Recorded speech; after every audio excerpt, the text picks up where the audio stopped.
Hi, good morning. Welcome to Moina Bass Fishes.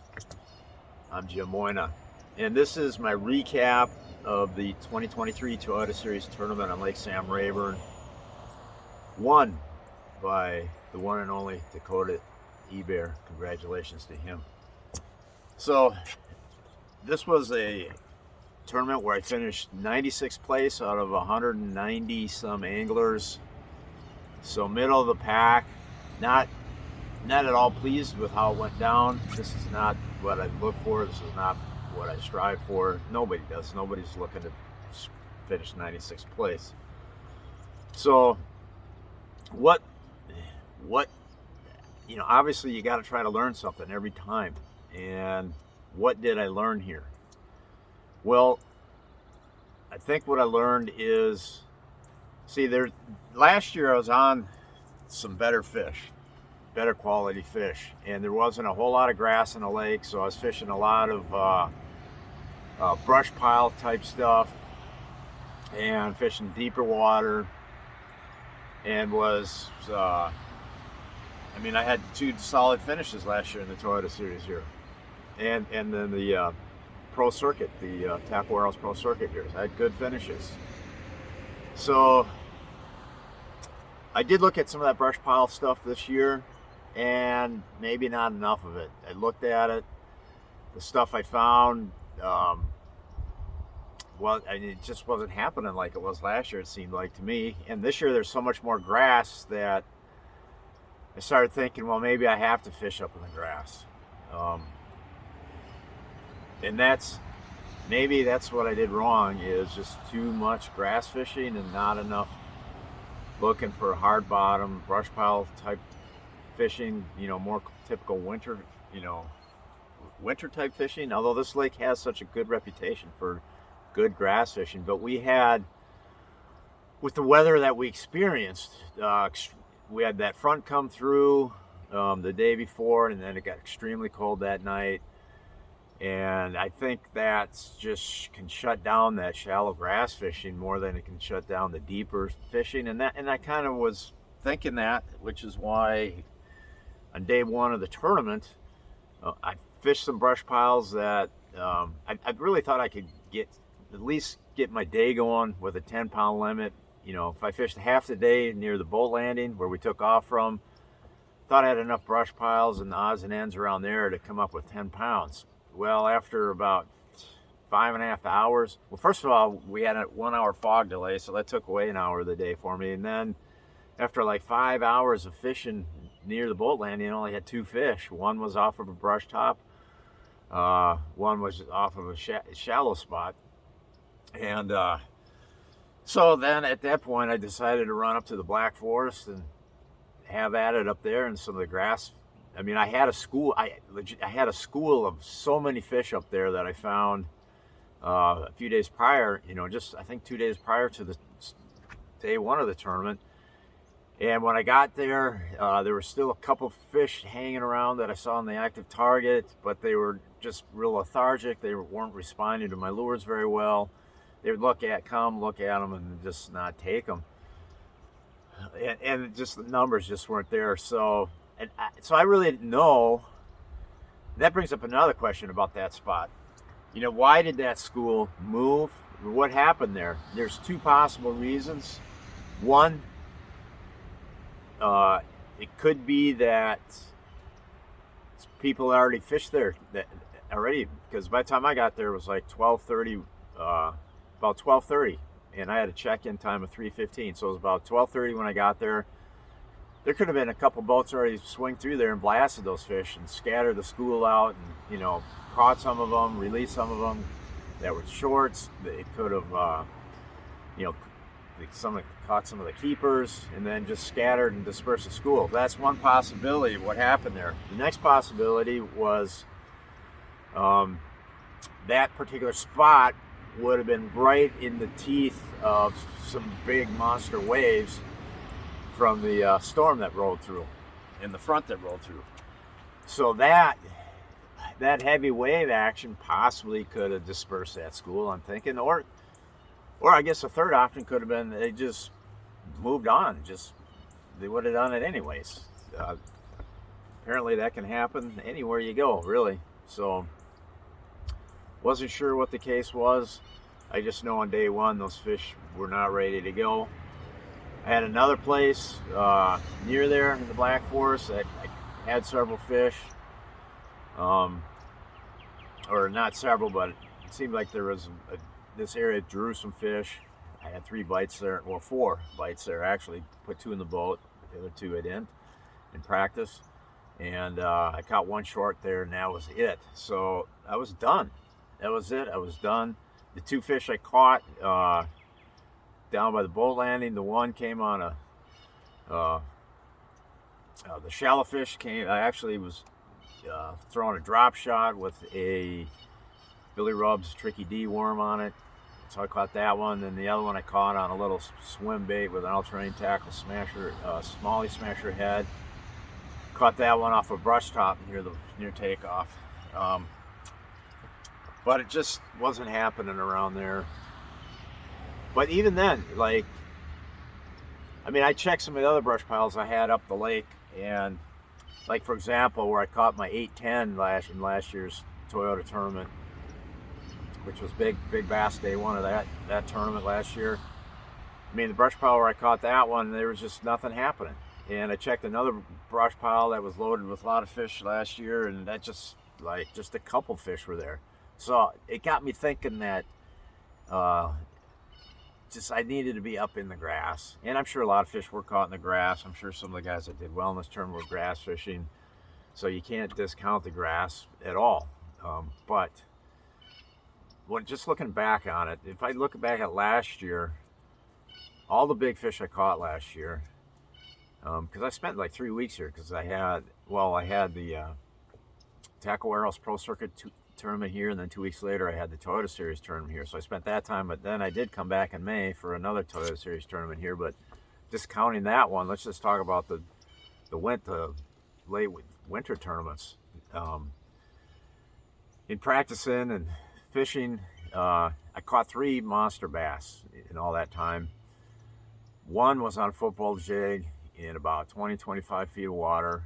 Another one was on about a 4-inch swim bait in probably like 15 to 20, and that was the 11-pounder that I shot a short video on. And then that was practice, and then and the football jig was a practice fish too. And then the 810 that I caught during the Toyota tournament itself, that was on a little swim jig in like 20 feet of water. So really, and then a couple other big practice fish, a couple of 5 to 6 pounders I caught. Those were on a Carolina rig off of just a deep hard spot. So I never really, I mean, it seems like I'm exposing maybe I'm thinking about this all wrong, but you got to expose yourself to as many big fish as possible, and perhaps fishing the deeper stuff would have been a better exposure to that for me. It's hard to say. I just, I read, this is the morning after the tournament, and I did read what MLF, Major League Fishing, put up there on their website about Dakota's win, and just his brief discussion of, how he said he caught some of his fish. And it was all deep. He was not grass fishing. He was all deep fishing. Football jigs, umbrella rigs, and a crankbait. But not in the grass. So next year, under this situation, I'm going to absolutely hammer on those deep brush piles. I mean, hammer on them in practice until I'm absolutely convinced that I can't catch fish there, because I did not put enough effort into that this year. I mean, I really need to. I will absolutely just go hard at it on those deep fish next year, no doubt. So, as far as the baits I used this year, I did catch the second day. well, let's talk about my second day. Second day, I went out and I decided to just forego the stuff near the boat landing. I was just going to go and commit to the grass and commit to the Black Forest area all day. And that's what I did. I went up there, and right away in the first 10 minutes, I caught my biggest fish, was close to 3 pounds. And it was right on that spot where I had that large school of fish. It was right there, but there was not a bunch of fish there. There was a few there that I could see on the active target. My coingler caught one of his fish there. And there were a couple other fish milling around that wouldn't bite. But then I went to my other second spot up there, and those fish, there was a lot of fish there.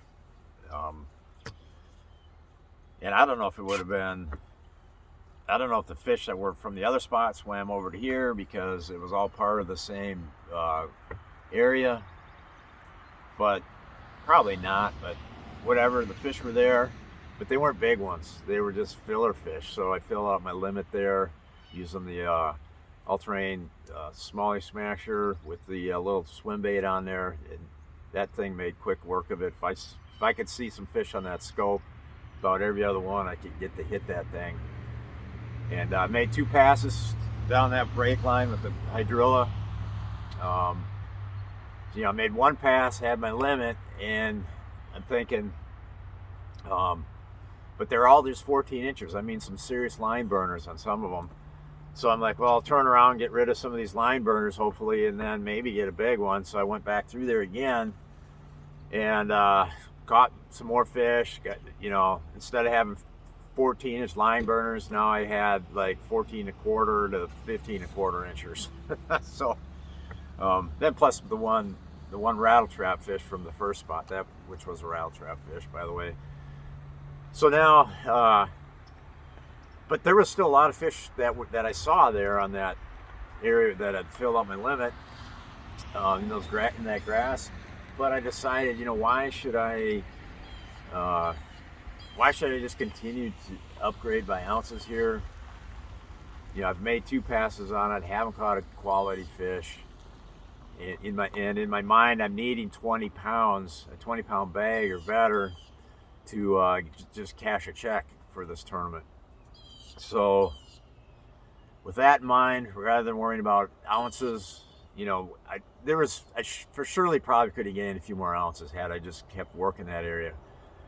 But I bailed on it because I knew I pretty much needed at least 4 more quality fish, at least. I mean, and serious quality. I needed to call out all of the fish that I just caught off that grass line there. And so that's what I did. I just went hunting with a rattle trap, with shad wraps,